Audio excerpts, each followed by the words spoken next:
오늘 본문의 말씀으로 마태복음 강의 31번째 말씀, 나의 잘못을 먼저 보십시오 라는 제목으로 말씀의 은혜를 나누도록 하겠습니다. 우리는 산상보훈의 말씀을 살펴보고 있습니다. 우리 예수님께서 기독교인들이 어떻게 살아야 하는가, 우리 성도들이 이 땅에서 어떻게 살아야 하는가에 관한 그런 말씀을 주고 계시는 것이죠. 우리는 앞장에서 예수님께서 우리의 참된 신앙을 위해서 바른 물질관을 가져야 할 것을 말씀하셨습니다. 물질의 유혹에서 벗어나서 그 물질을 하나님이 기뻐하시는데 사용하라는 말씀을 주셨습니다. 또한 세상 염려에서 해방을 받으라는 그런 교훈도 주셨습니다. 그리고 오늘 본문에서는 이 바른 신앙인들에게 주는 또 다른 권면, 다른 사람을 판단하지 말아야 한다라고 우리에게 가르쳐주고 계십니다. 우리가 얼마나 많은 사람들을 판단하고 있는지 모릅니다. 우리가 작은 일에서부터 큰 일에게까지 우리가 다른 사람들을 평가하고 또 그들의 한 일을 판단하고 이럴 때가 많다라는 것이죠. 우리가 그렇게 안 할 수는 없습니다만은 우리가 어떻게 바르게 그들을 대해야 하는가, 어떻게 하면 성도로서 합당한 우리가 다른 사람을 대하는, 그리고 다른 사람을 바라보는 시각을 가질 수 있는가에 대한 말씀인 것이죠. 사실 우리가 다른 성도들과 함께 믿음 생활을 하거나 혹은 다른 사람들을 우리가 바라볼 때 이 판단의 문제는 굉장히 우리에게 자연스럽기도 하지만 우리에게 많은 걸림돌이 되기도 합니다. 우리 한번 살펴보면서 하나님의 말씀을 상고해 보기를 소원합니다. 먼저 오늘 본문은 나는 남보다 의롭다라는 착각을 잘한다라는 그런 말씀에서부터 시작하고 있습니다. 예수님 당시의 유대인들은 자기들만이 하나님이 선택해 준 백성이라고 하는 이 선민의식이 매우 강했던 사람들입니다. 그리고 이 유대인들에게는 다른 민족과는 달리 하나님이 있고 하나님이 정해주신 율법과 계명이 있고 성경이 있고 성전이 있고 또 하나님을 향한 예배가 있고 또 하나님의 보호와 능력, 기적의 역사를 가진 그런 민족이라는 그런 자부심이 있습니다. 유대인들의 역사를 바라보게 되면 당연히 그런 자부심을 갖지 않겠습니까? 그런데 그 선민의식이 너무 고조되어서 자기들의 교만에 빠지게 되는 것입니다.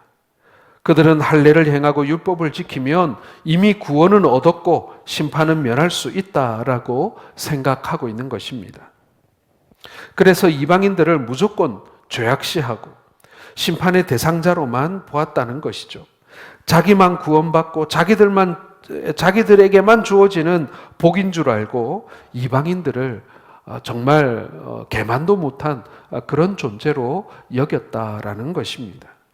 사실은 지금도 유대인들은 이런 태도를 견지하고 있습니다. 그래서 국제관계를 요즘에 여러분 보시면은 이스라엘이 긍휼이 없습니다. 굉장히 냉정하고 그리고 공격적인 이유가 바로 이러한 선민의식에서부터 출발하고 있는 것이죠. 그러나 로마서 3장 9절에서 10절에 보게 되면 유대인이나 헬라인이나 다 죄 아래에 있다라고 말씀은 우리에게 선언하고 있습니다. 의인은 없나니 하나도 없다라고 하셨죠. 그 하나도 없다라는 말 속에는요, 유대인도 포함되어 있는 것입니다. 남을 판단하는 것은 하나님의 관점에서 볼 때 죄인이 죄인을 판단하는 것에 지나지 않습니다. 오직 판단은 인간을 창조하시고 다스리시는 하나님만이 인간보다 뛰어난 통찰과 능력을 가지고 판단하실 수 있다라는 것이죠. 다만 우리는 남이 아닌 우리 자신을 판단해야 한다는 것입니다. 내가 지금 바로 행하고 있는가? 내가 바로 가고 있는가? 내가 지금 바로 믿고 있는가 하는 그러한 평가 말입니다.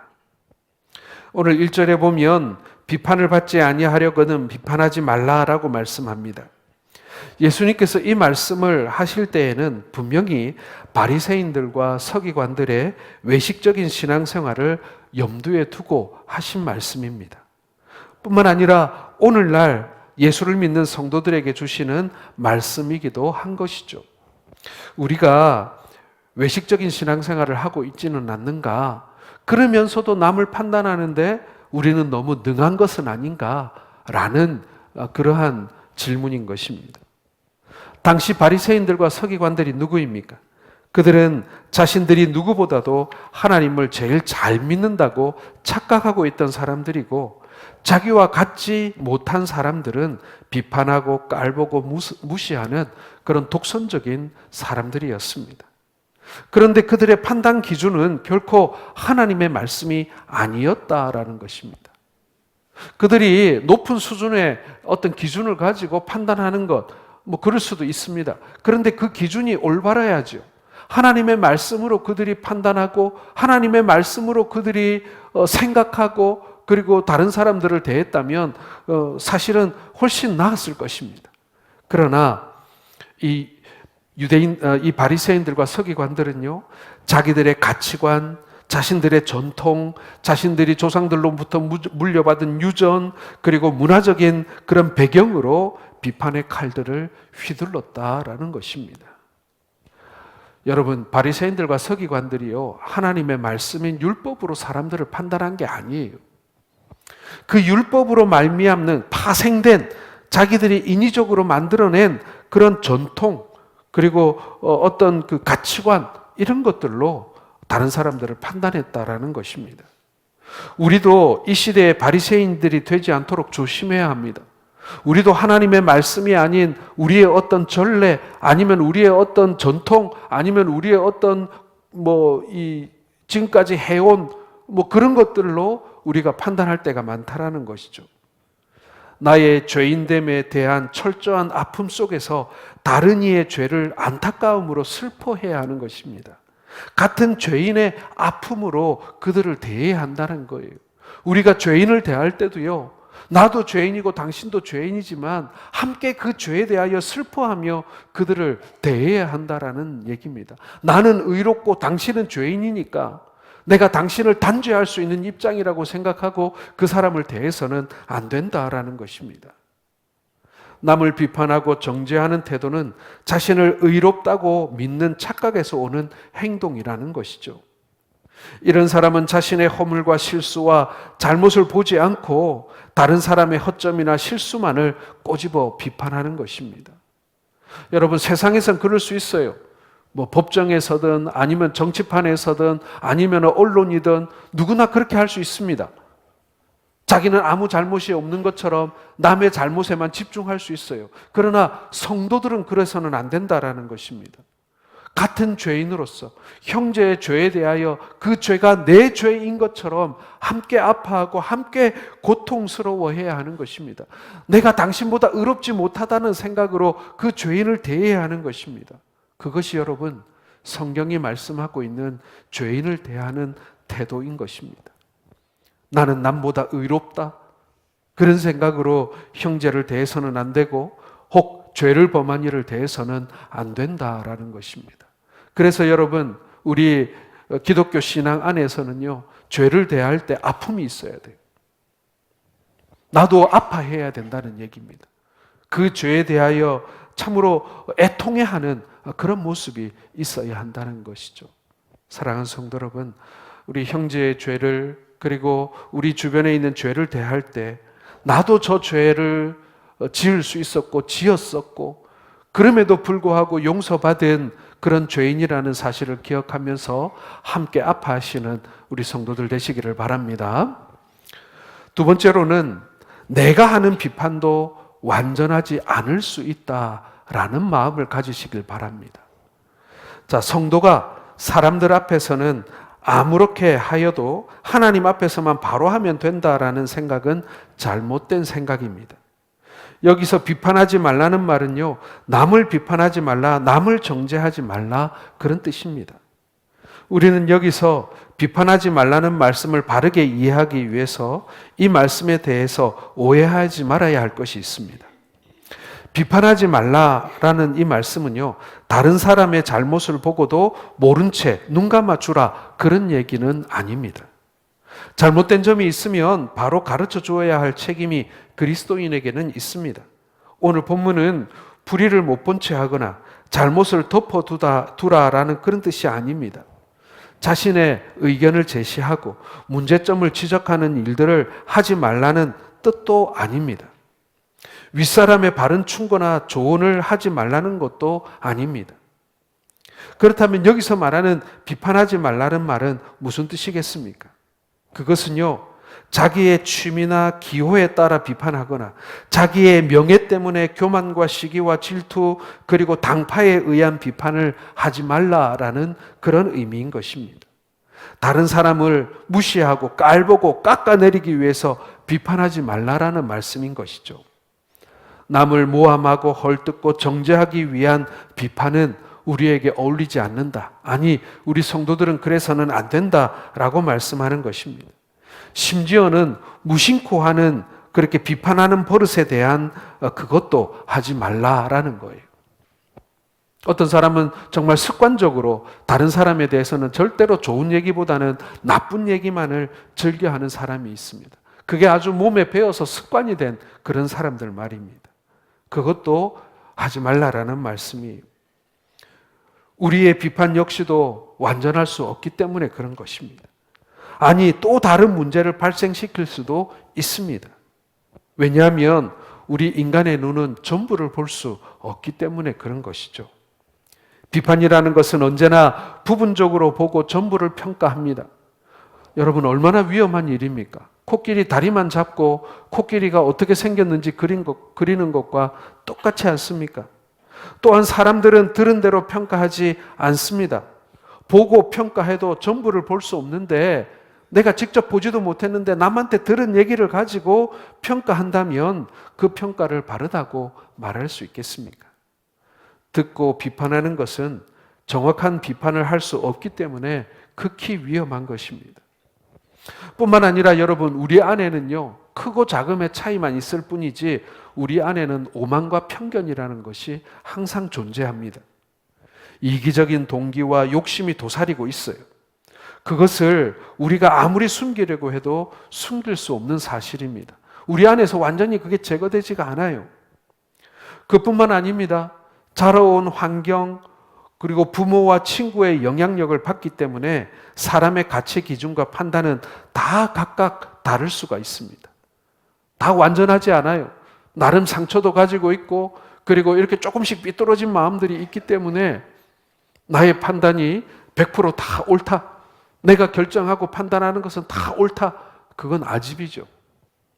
간혹 그렇게 하는 사람들이 있습니다. 내가 판단한 것이 무조건 옳다라고 생각을 하고 다른 사람의 생각이나 다른 사람의 입장은 전혀 생각하지 않는 그런 경우들이 있습니다.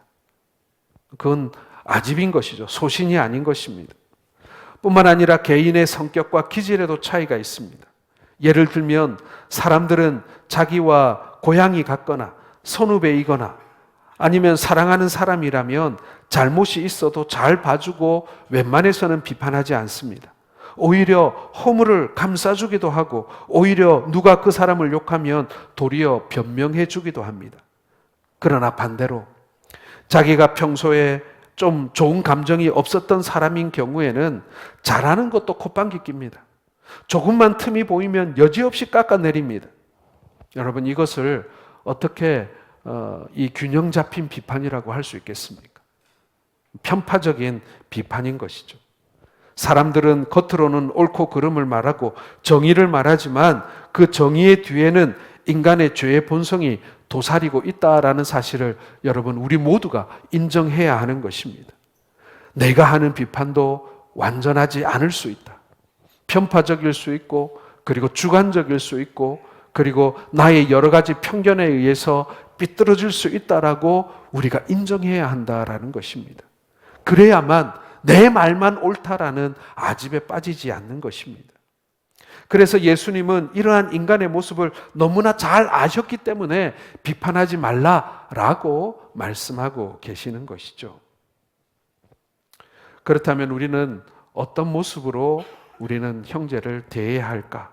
특별히 비난받을 수밖에 없는 입장에 있는 사람 혹은 죄를 범한 사람에게 우리는 어떻게 해야 할까? 세 번째는 바로 비판보다는 우리가 돌보아 주어야 한다라는 것입니다. 여러분, 우리 그리스도인들은요, 사람을 비판이 아니라 용서로, 정죄가 아니라 은혜로, 미움이 아니라 사랑으로 그들을 대해야 한다라는 것입니다. 여러분, 하나님을 한번 생각해 보십시오. 하나님은 전지전능하시죠. 모든 것을 환하게 다 알고 계십니다. 그럼에도 불구하고 하나님은 판단하시는 일에 신중을 기하셨습니다. 예컨대 바벨탑을 쌓은 사람들을 심판하시기 전에 하나님이 먼저 어떻게 하셨습니까? 창세기 11장 5절에 보게 되면요, 여호와께서 사람들이 건설하시는 그 성읍과 탑을 보려고 내려오셨더라라고 성경은 기록합니다. 하나님이 친히 내려오셔서 자신의 두 눈으로 성읍과 탑을 쌓는 사람들의 모습을 살펴보셨다라는 것입니다. 또 하나님께서 소돔과 고모라를 심판하시기 전에 어떻게 하셨어요?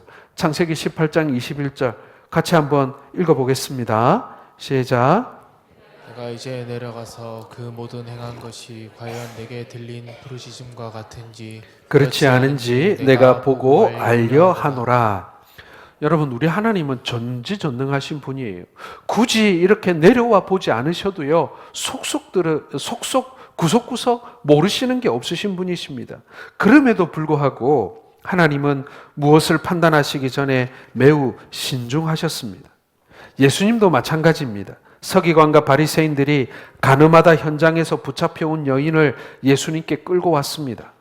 그들은 그 여인을 돌로 치려 했습니다. 그러나 예수님은 그 여인을 향해 요한복음 8장 11절에 이렇게 말씀하셨습니다. 같이 읽겠습니다. 예수께서 이르시되 나도 너를 정죄하지 아니하노니 가서 다시는 죄를 범하지 말라 하시니라. 예수님은요, 죄가 아니다 그렇게 말씀하지 않으십니다. 죄는 죄예요. 예수님께서는 그걸 분명히 말씀하셨습니다. 간음이 죄라는 사실을 분명히 말씀하셨어요. 그러나 상한 갈대를 꺾지 않으셨고 꺼져가는 심지를 끄지 않으셨습니다. 예수님은 언제나 죄인들을 긍휼히 여기시면서 그들을 사랑으로 품어주시는 거예요. 심지어 예수님은 자신을 십자가에 못 박은 자들까지도 정죄하지 않으셨습니다. 예수님은 오히려 그들을 위한 죄사함의 기도를 하셨던 분이신 것이죠. 사랑하는 성도 여러분, 우리가 어떻게 모든 사람이 다 곱게만 보이겠습니까? 어떤 경우에는 정말 비난받아 마땅한 사람도 있지 않습니까?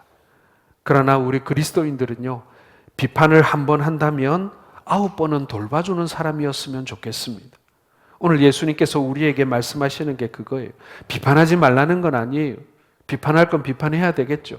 그러나 그 비판과 함께, 그 비판의 목적이 뭐냐?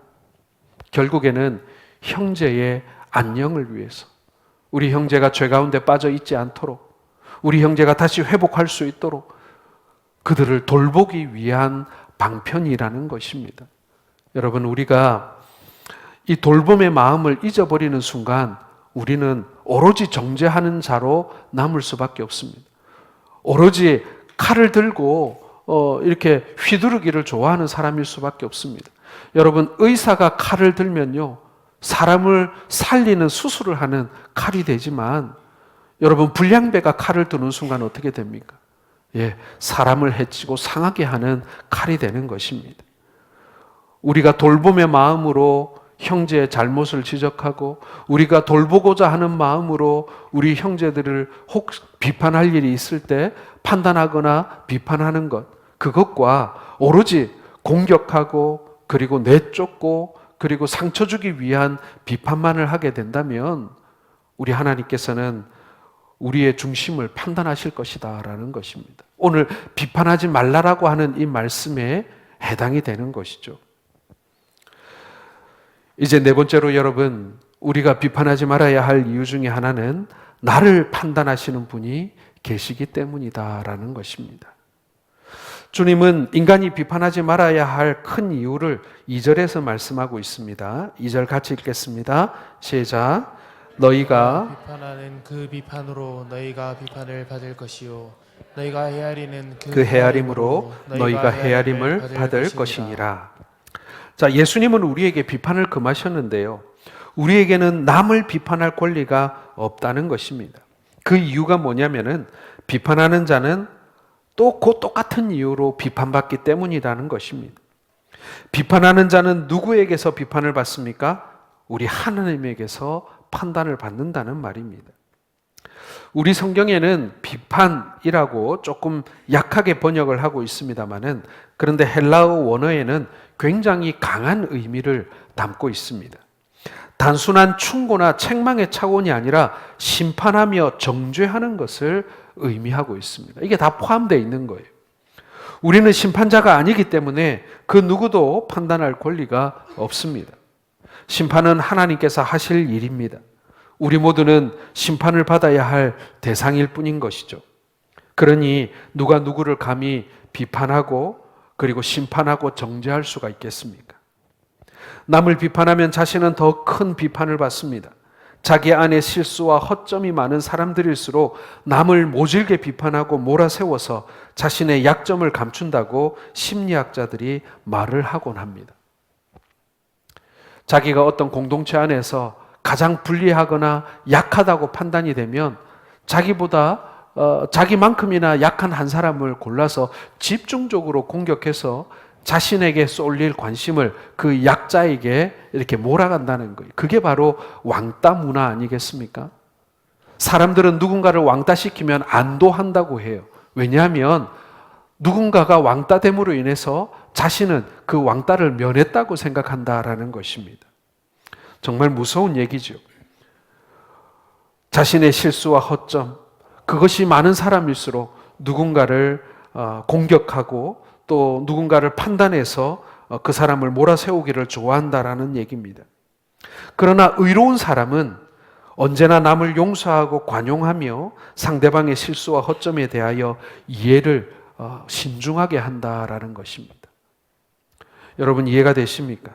좋은 사람일수록 남을 잘 용서해주고 관용으로 대해주고 실수와 허점에 대해서 다른 사람의 실수와 허점에 대해서 깊이 생각해 준다라는 것입니다. 예수님은 상한 갈대를 꺾지 않으시고 꺼져가는 등불도 끄지 아니하는 심정으로 죄인과 세리와 창기들과 그리고 버려진 사람들을 만났습니다. 그리고 그들을 위로하고 싸매어 주셨습니다. 심지어는 십자가에서 자기를 죽이는 사람들까지도 정죄하거나 비판하지 않으셨다라는 것입니다. 사랑하는 성도 여러분, 우리가 다른 사람을 비판하는 일, 좀 거기에 서툴러야 합니다. 우리가 남을 정죄하는 일에 너무 능하지 않습니까? 정죄하면 자신이 그 정죄를 받게 되고 비판하면 그 비판을 받게 된다라는 사실을 우리는 마음에 새겨야 합니다. 바로우 박사라는 분은 다른 사람을 비판함으로 그들도 똑같이 우리를 보복하도록 북돋아주는 셈이 된다라고 말했습니다. 비판하고 공격하고 정죄하고 이러면요, 결국에는 그것이 돌아서 결국에는 나에게 부메랑처럼 돌아온다라는 얘기죠. 우리나라 속담에도 오는 말이 고와야 가는 말이 곱다라는 그런 말도 있지 않습니까? 또 서양에도 이런 비슷한 속담이 있어요. 돌을 던지면 뱀이 되어 돌아온다, 이런 말이 있습니다. 돌을 던졌는데 뱀이 날아온다, 그런 뜻이 있어요. 예수님은 마태복음 5장 7절에서 긍휼히 여기는 자는 복이 있나니 저희가 긍휼히 여김을 받을 것이요 라고 말씀합니다. 우리가 다른 사람에게 긍휼을 베풀 때 우리도 하나님으로부터 긍휼을 입는다는 얘기입니다. 우리가 다른 사람을 비판하고 정죄할 때 하나님께서 우리를 심판하시고 정죄하신다라는 이야기인 것이죠. 너희가 헤아리는 그 헤아림으로 너희가 헤아림을 받을 것이니라 라고 하십니다. 여기서 헤아린다라는 말은 저울에 달아본다라는 뜻이죠. 다른 사람이 우리의 인격과 심사를 달아보려고 헤아려 보는 것을 말하는 것입니다. 우리의 언행 심사는 세상 사람들이 헤아립니다. 즉 달아봅니다. 더 무서운 것은 사람들이 우리를 헤아리는 것보다 하나님이 우리를 달아보신다라는 것입니다. 하나님은 우리의 인격을 달아보시고요, 우리의 신앙을 달아보시고 우리의 양심을 달아보시고 우리의 충성심도 달아보시는 분이십니다. 오늘 본문은 너희의 저울질로 너희가 저울질 받는다라고 말씀하고 계시는 것이죠. 사랑하는 성도 여러분, 우리 모두 하나님의 마음에 드는 사람이 될 수 있기를 바랍니다.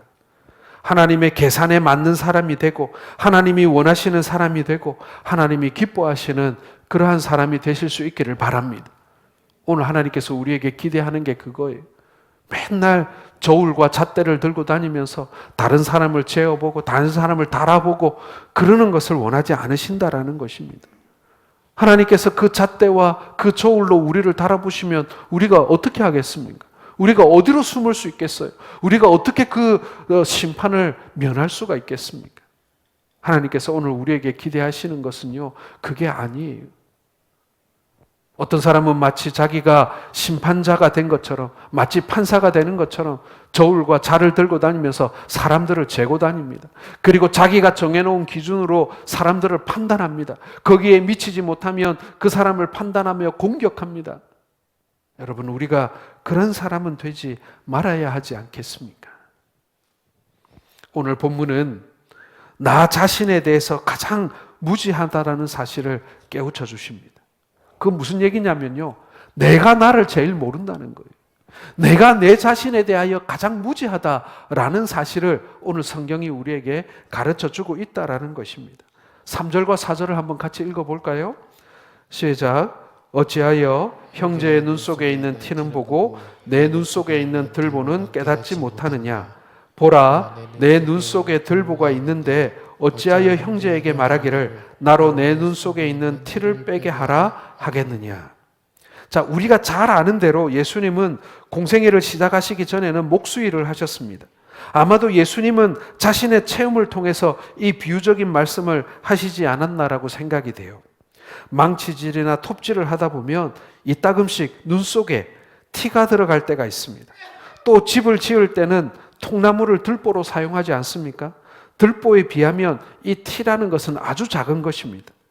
티에 비하면 들보는 엄청나게 큰 것이죠. 오늘 예수님이 말씀하시는 의도는 너무나도 분명합니다. 큰 허물을 가진 사람이 어떻게 작은 허물을 가진 사람을 탓할 수 있느냐 하는 것입니다. 여러분, 우리에게는 누구나 다 큰 허물이 있기 마련입니다. 그러나 어찌 다른 사람을 우리가 허물로 탓할 수 있겠습니까? 주님은 그런 인간의 무지를 지금 책망하고 계신 것이죠. 여기서 티라는 이 단어의 원어를 보면요, 톱밥의 한 알갱이를 말하고 있습니다. 즉, 겨 한 조각 이렇게 표현되기도 합니다. 그런데 들보는 석가래 또는 통나무를 뜻합니다. 오늘 본문의 말씀은요, 내가 형제의 눈에서 발견한 티는 내 눈 속에 있는 석가래나 통나무와는 비교할 수 없는 것이다 라는 의미인 것이죠. 쉽게 말해서 너는 네 자신을 지금 잘 몰라, 그런 뜻입니다. 여러분, 티와 들보는 엄청난 차이가 납니다. 사람들은 이렇게 자기에게 관대하죠. 남이 하면 스캔들이고 자기가 하면 로맨스라고 착각을 합니다. 여기서 형제의 눈 속에 있는 티는 형제가 행동으로 잘못한 것을 말하는 것이고요. 내 눈 속에 있는 들보는 자기 속에 들어와 있는 죄의 부패성을 말하는 것입니다. 우리말에도 같은 의미의 속담이 많이 있습니다. 가랑잎이 솔잎 보고 바스락거린다고 책망한다. 솔잎이 더 시끄럽습니까? 가랑잎이 더 시끄럽겠습니까? 좀 더 저속한 표현도 있죠. 똥 묻은 개가 겨 묻은 개에 나무란다, 그런 표현도 있습니다. 무엇이 더 더러운 것입니까? 우리에게는 원칙적으로 다른 사람을 비판할 자격이 없습니다. 누구에게나 나름대로 큰 허물이 있기 때문에 그런 것이죠. 오늘 본문은 자신의 들보를 먼저 깨달아야 한다라고 우리에게 말씀하고 있습니다. 예, 다른 사람 비판할 수 있죠. 다른 사람의 문제를 지적할 수 있습니다. 다른 사람의 잘못을 이야기할 수 있습니다. 그러나 내 안에 있는 들보를 내가 알고 있느냐라는 거예요.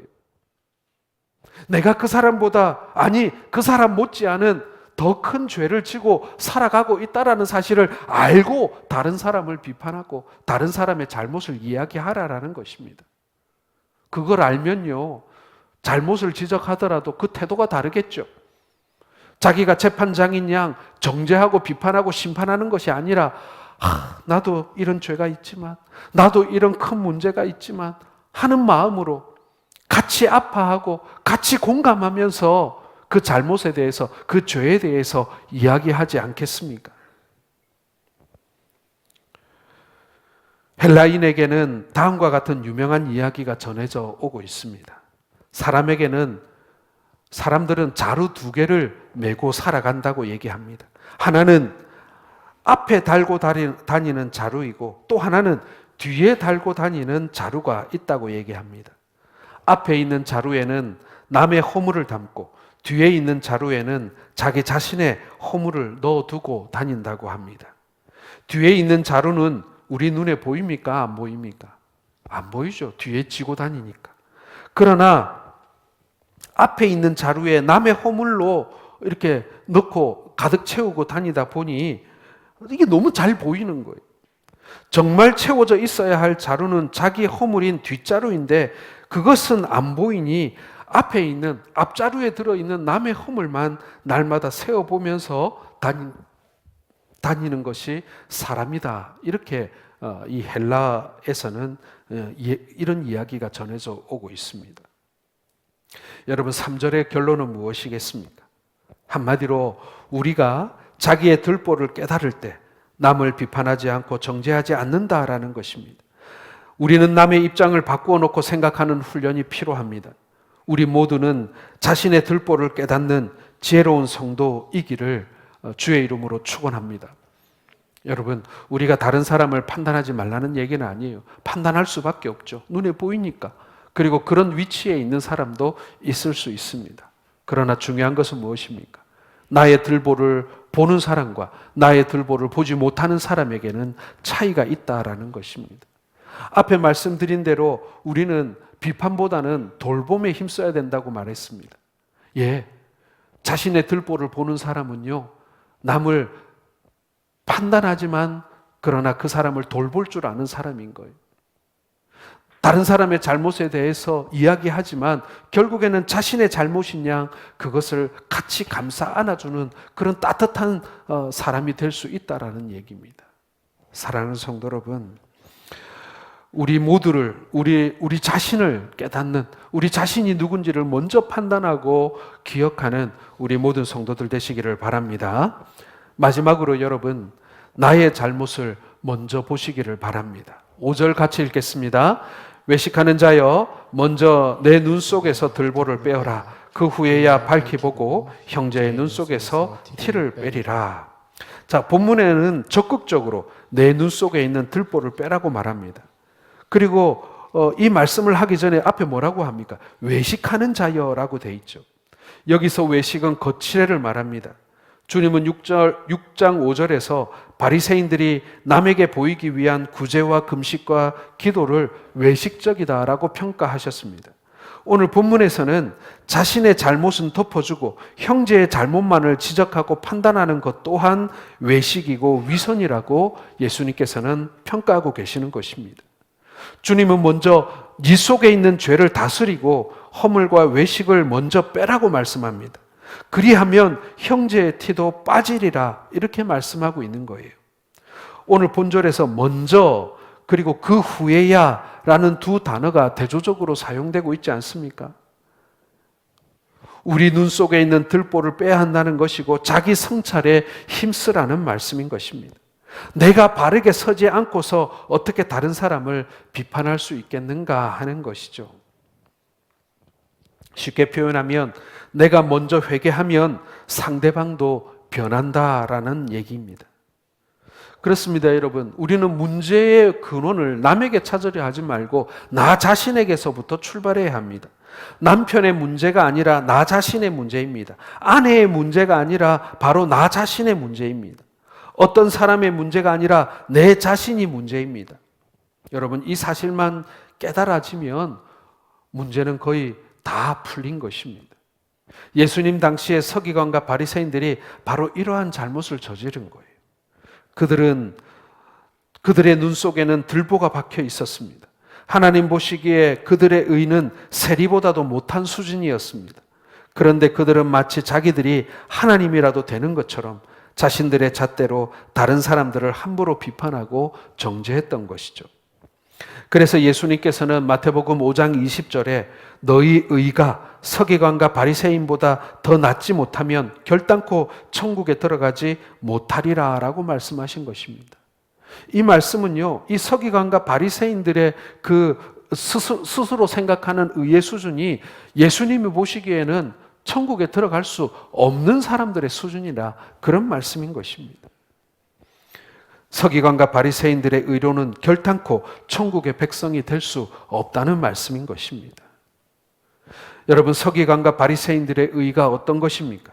자기를 과시하기 위해서 다른 사람을 깔아뭉개는 의입니다. 자기가 살기 위해서 다른 사람을 죽이는 의입니다. 형제의 눈 속에 있는 티를 빼내어 형제를 살려주는 의가 아니라 형제의 눈에 있는 티를 보고 형제의 눈을 찔러 그를 죽이는 의인 것입니다. 그러니 그런 의를 가지고 어떻게 천국의 백성이 될 수 있다는 것입니까? 6절 같이 읽어보겠습니다. 시작. 거룩한 것을 개에게 주지 말며 너희 진주를 돼지 앞에 던지지 말라. 그들이 그것을 발로 밟고 돌이켜 너희를 찢어 상하게 할까 염려하라. 오늘 1절에서 5절의 말씀과 이 6절의 말씀이 좀 무관한 것처럼 보이겠습니다만 그렇지 않습니다. 주님은 남을 판단하기보다 자신의 존귀함을 깨닫고 영적인 분별력을 가지고 살아가라고 하는 적극적인 권면으로 이 말씀을 결론 내리고 있는 것입니다. 개와 돼지를 예수님 당시의 서기관과 바리새인을 상징한 것이라면 거룩한 것은 진주, 믿는 성도들을 가리키는 것이죠. 거룩한 것은 성도의 마음과 몸과 인격입니다. 예수 믿는 사람들은 하나님께 속한 자요, 하나님께 쓰임받는 존귀한 사람들입니다. 성도는 주님이 피값으로 주고 산 것이 되었으며 성령이 내주하시는 성령의 전입니다. 그러므로 성도의 마음과 몸은 거룩한 것이기 때문에 개나 돼지에게 주어서는 안 된다는 뜻입니다. 개와 돼지는 어떻습니까? 여기서 개는 물고 찢는 것이 특징입니다. 싸우고 다투며 시기와 분쟁과 남을 판단하는 것은 개와 같은 행동입니다. 돼지의 특징은 무엇입니까? 먹자주의죠. 욕심과 탐심이 주를 이루고 있습니다. 성경에서 나타나는 개와 돼지는 언제나 사람들에게 불결함과 혐오감을 주는 부정한 짐승으로 간주되고 있습니다. 그런데 예수님 당시의 유대인들은 자기들은 하나님의 택하신 거룩한 백성들이고 자기들 외의 이방인들은 개와 돼지처럼 영적으로 부정한 사람들이라고 생각한 것입니다. 한 걸음 더 나아가서 서기관과 바리새인들은 자기들만이 의로운 사람들이고 자기들의 유전을 지키지 않는 사람들은 마치 개나 돼지처럼 부정한 죄인이라고 경멸하고 깔보았던 것입니다. 그러나 사실 서기관과 바리새인들에게 문제가 더 많았어요. 실상은 그들이 개와 돼지와 같은 행동을 했던 것입니다. 그런데도 그들은 자기들만이 의롭고 거룩한 사람이라고 생각하고 다른 사람을 개와 돼지처럼 부정한 사람이라고 멸시하고 조롱했던 것입니다. 예수님은 개의 특징을 찢어 상할까 염려하라고 하셨습니다. 개의 특징은 물고 늘어지는 것입니다. 그 옛날 예수님 당시에 서기관과 바리새인들이 얼마나 집요하게 예수님을 물어뜯고 비판했습니까? 실수 한두 번 그 틈을 잡아서 흠집을 잡아서 그것을 크게 만들고 그것을 물어뜯고 그것으로 끊임없이 예수님을 공격했습니다. 그들의 비판은 병적이기까지 했습니다. 또한 예수님은 돼지의 특징을 발로 밟고라고 했습니다. 그 옛날 서기관과 바리새인들은 자신들의 의를 과시하기 위해서 다른 사람들을 깔아뭉개고 밟고 경멸했습니다. 그들은 개와 돼지와 같은 행동을 하면서 자신들은 그저 거룩하고 의로운 사람들이고 다른 사람들은 그와 같다라고 멸시했던 것입니다. 왜 예수님께서는 오늘 비판하지 말라라는 말씀을 하면서 우리에게 거룩한 것을 개에게 주지 말며 우리의 진주를 돼지에게 던져주지 말라고 말씀하고 계십니까? 하반절에 저희가 그것을 발로 밟고 돌이켜 너희를 찢어 상할까 염려하라. 거룩한 백성들은 그 개와 돼지가 하는 일에 그 돼지가 하는 일을 하도록 내버려 두어서는 안 된다라는 것입니다. 우리는 그들과 같이 행동해서는 안 된다는 것입니다. 남을 비판하고 남을 정죄하고 남을 공격하고 물어뜯는 것, 그것은 개나 돼지가 하는 일이다.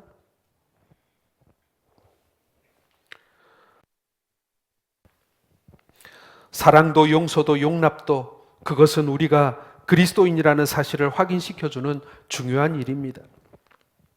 우리 모두가 그리스도인다운 모습으로 살기를 우리 주님께서는 원하십니다.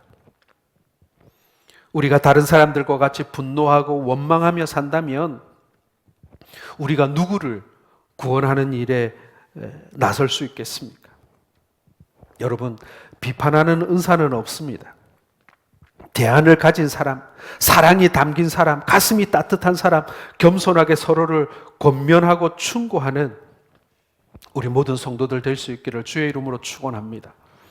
따뜻한 가슴으로 형제를 안아주면서 그들의 죄에 대하여 함께 아파해야 합니다. 그것이 오늘 우리가 죄와 싸우는 방법입니다. 날카롭게 정죄하고 날카롭게 판단하고 그리고 냉철하게 죄를 다루고 형제를 다루고, 그게 여러분 그리스도인의 모습이 아니라는 얘기입니다. 우리 형제를 향한 우리 오늘 예수님께서 주신 이 말씀, 나의 잘못을 먼저 살펴보라고 하신 이 말씀이 의미하는 바가 무엇인지 우리 한 주간 동안 함께 묵상해 보시는 우리 성도들 되시기를 주의 이름으로 축원합니다.